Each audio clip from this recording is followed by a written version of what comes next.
Anything you can do, I can do. Hasil Mexican Grand Prix 2025 kemarin bisa dikatakan merupakan hasil yang sedikit tidak terduga ya. Salah satunya ialah performa apik dari salah satu rookie kita musim ini, yaitu Oliver Bearman yang meraih P4 di khasnya. Nah, Meksiko emang suka gitu sih ya. Kadang ada aja satu pembalap papan tengah tiba-tiba bagus dan bersaing di depan ya, ganggu-ganggu tim papan atas lainnya gitu. Nah, berkat hasil ini, gue hari ini mau bahas mengapa Oli Bearman secara prospek dan potensial sudah bisa untuk menjadi pengganti Lewis atau Charles ya, suatu saat nanti.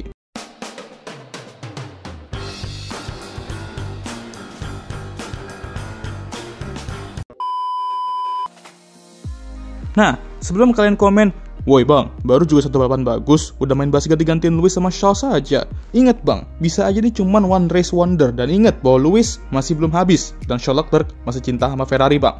Dah lah, ngapain bahas-bahas beginian? Kayak kehabisan itu konten aja lo. Buset, slow atuh guys. Tapi ada benernya juga sih. Gini guys, kalian coba tonton aja dulu video ini sampai habis, barulah kalian mengerti kenapa gua mau buat video ini. Oke, kita mulai aja dulu ya. Harus gue akui kalau musim ini rookie-rookie F1 tuh keren-keren banget sih ya. Ada Kimi di Mercedes yang udah meraih sprint, pole, podium, dan sebagainya walaupun masih rada inkonsisten. Terus ada Isaac juga yang gacor kali di musim debutnya bersama Racing Bull sudah meraih podium. Ada Gabriel Bortoleto juga yang di Saubernya udah bisa rutin mengalahkan Nico Hülkenberg dan mencetak poin secara konsisten juga. Dan sekarang Oli Bearman di Haasnya pun memiliki momennya tersendiri untuk bersinar di 2025. Sementara, rookie yang maha dahsyat di Alpine itu sang pembenci sejarah karena itu merupakan hal pecundang dan pembalap yang paling dicintai satu umat bumi kalau bumi itu cuma ada negara Argentina aja ya. Memiliki momen bagus juga sebenarnya, yaitu melanggar team order. Anyway, kita bahas musim 2025 Oli sedikit lah ya. Musim ini, Oli menunjukkan bahwa quali pace dia merupakan salah satu aspek terkuatnya musim ini dengan mengungguli Esteban Ocon 11-9. Sementara di sprint, mereka juga imbang 2-2. Oli sendiri juga sudah 5 kali masuk Q3 di 2025, di mana juga unggul dari Esteban yang baru 2 kali. Sementara di race, dia pun juga unggul dari Esteban sebenarnya dengan rekor yang sama kayak qualifying-nya, yaitu 11-9, dan di sprint unggul 3-1. Jadi gacor juga di musim rookie-nya sudah bisa mengungguli Esteban, padahal Esteban sendiri juga bukan pembalap kaleng-kaleng guys. Race winner ini ya. Menurut teori Kartono 2023, pembalap rookie yang bisa langsung menyamakan atau mengungguli rekan timnya yang jauh lebih berpengalaman sudah patut diancungi jempol. Itulah yang dilakukan Oli musim ini, di mana sekarang dia juga sudah unggul 2 poin di standings dari Esteban Ocon. Cukup gacor mengingat awal musim dia sempat cosplay Nikita Mazepin sedikit dengan crash 2 kali di free practice Australia ya. Tapi setelah weekend pertama sebagai karyawan full time di F1 yang amburadul, habis itu langsung gacor dia dengan cetak poin 3 kali berturut-turut dari China, Jepang, dan Bahrain. Di mana Bahrain tuh dia start paling terakhir juga BTW. Tapi 9 balapan kemudian sempat cuti poin dan baru buka puasa di sprint Belgia di mana dia finish di posisi ke-7. Nah, di 9 balapan itu kocak juga, dia nyaris finish di poin beberapa kali, termasuk 4 kali finish di posisi ke-11 sampai dapat nickname O11 Bearman ya. Dan itu ya nyesek juga. Tapi di pada musim kedua, Oli mulai lock in dan mencetak poin besar seperti di Zandvoort, di mana dia finish di posisi ke-6, posisi ke-9 di Singapura dan Austin, dilanjutin oleh P4 di Meksiko kemarin. Nah ini nih yang dia belum temukan saat di pada musim pertama, memanfaatkan peluang untuk meraih poin-poin besar, karena dari awal musim sebenarnya Doi itu setara atau bahkan lebih unggul sedikit dari Esteban. Cuman pengalaman Esteban untuk meraih poin-poin besar itulah yang membuatnya lebih unggul dari Oli di periode tersebut. Di saat Oli sudah menemukan sweet point yang sama, ngeri kali dah bah nih anak ya. Ya kayak contohnya sekarang ini. Sama mungkin ada yang bertanya juga nih, "Bang, kenapa Oli di pit kemarin saat balapan Meksiko itu? Kalau nggak di pit untuk kedua kalinya, kan dia bisa aja dapat podium dan menjadi ban ceng-cengan baru lagi untuk Lewis yang belum dapat podium sama sekali sampai saat ini di Ferrari." Buset dah, Lewis pula yang kalian pengen ceng-cengin. Tapi gini guys, ban medium di balapan kemarin emang rada lontong. Entah kenapa, gue juga bingung.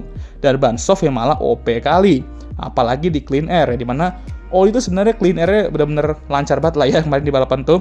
Oli yang starter di P3 dengan mediumnya, jika dia stay out sementara yang lain di belakangnya itu pit, bisa aja di akhir-akhir dia struggling parah dan kena salib oleh mereka. Dan tentunya jangan lupakan Max, anomali menggunakan ban soft di belakang tuh pastinya juga akan nyalip dia jika stayed out si Oli ya. Dan pada akhirnya juga nggak akan podium.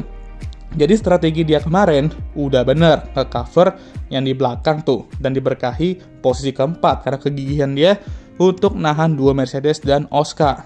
Layaklah dapat TOTD kemarin dan emang belum rezeki aja lah dapat podium. Tapi gue yakin dengan pembalap sebagus dia pasti bisa sering-sering lah naik ke podium itu di masa yang akan mendatang. Nah, kita udah bahas musim dia sejauh ini di 2025 kayak gimana dan lewat pembahasan tadi adalah yang bisa kita simpulkan sedikit. Pertama, ya emang terbukti Oli memiliki kualitas untuk menjadi pembalap top. Meskipun musim F2 dia di 2024 kemarin agak lontong di mana salah satu penyebabnya ya jelas gacha Mekakrom itu ya. Dan ingat, ini dia masih musim pertama full time-nya. Dan gue expect dia bisa terus berkembang jika diasah dengan baik. Jangan kayak pas zaman Mick Schumacher dulu. Udah mendingan performanya dikasih mobil lontong, diasah jadi tumpul pula sama Gunther Steiner. Tapi inilah bagusnya tim Principal sekarang itu Ayao Komatsu. Dia nggak hanya mampu mengupdate mobil Hasto dengan baik, tapi juga mampu menciptakan lingkungan yang baik untuk para pembalapnya. Sesuatu yang diperlukan seorang rookie kayak Oli khususnya. Tapi betul, kita nggak boleh jumawa karena satu hasil atau bahkan satu musim bagus meskipun itu seorang rookie. Ingat, jalannya masih panjang dan pasti akan ada naik turunnya. Udah pasti tuh ya, kayak hidup aja lah ya. Ada naik, ada turun. Tapi Ferrari bisa tenang lah jika Charles keluar dari Ferrari atau Lewis pensiun 2027 atau malah bisa aja dua-duanya. Karena Oli dengan balapan kemarin gua rasa sudah jadi kandidat utama lah, naik ke kandidat utama untuk jadi pembalap Ferrari di 2027 jika ada yang keluar. Apalagi jika musim ini dia berhasil mengalahkan Esteban Ocon di standings dan terus menggila di 2026, gue juga melihat potensi bahwa Oli bisa jadi pembalap Ferrari yang Ferrari banget lah ya, kayak Charles Leclerc. Maksudnya gini, mengingat keduanya juga sudah dibina sama Ferrari Driver Academy dari zaman Feeder Series dulu. Saibul 2020 mengatakan bahwa untuk masuk ke Ferrari di usia muda, itu udah bikin Ferrari itu menjadi bagian dari pembalap itu tersendiri. Ya nggak usah jauh-jauh, ya contohnya ya Charles ya kan, musim kedua F1 udah masuk Ferrari, dan sampai sekarang jatuh cinta mati sama Ferrari, sampai-sampai dibikin dia depresi pun masih jatuh cinta cuy. Sangat meresahkan. Nah, bisa aja Oli kayak gitu juga. Tapi intinya, Ferrari untuk masa depan udah cerah lah kalau soal pembalap. Dan kita juga belum hitung yang di F2 dan F3, yang banyak juga pembalap FDA di situ, yang bisa menjadi masa depan mereka bersama Oli. Tapi asli dah, ini fun fact aja sebenarnya ya. Tapi gue tuh saat buat video ini, gue baru sadar kalau setelah balapan di Meksiko kemarin, standingsnya Oli tuh udah di atas Esteban cuy. Ya wes dah, sekian video kali ini. Gimana menurut kalian? Jangan lupa like, subscribe, agar kalian bisa tembus 10k subscribe akhir tahun. Share video ini, dan jangan lupa juga untuk menyalakan lonceng notifikasi agar kalian semua tahu ketika gue ngupload video baru. Jangan lupa juga untuk follow Instagram gue. Udah capek ya cuy. Seperti biasa, video ini akan ditutup oleh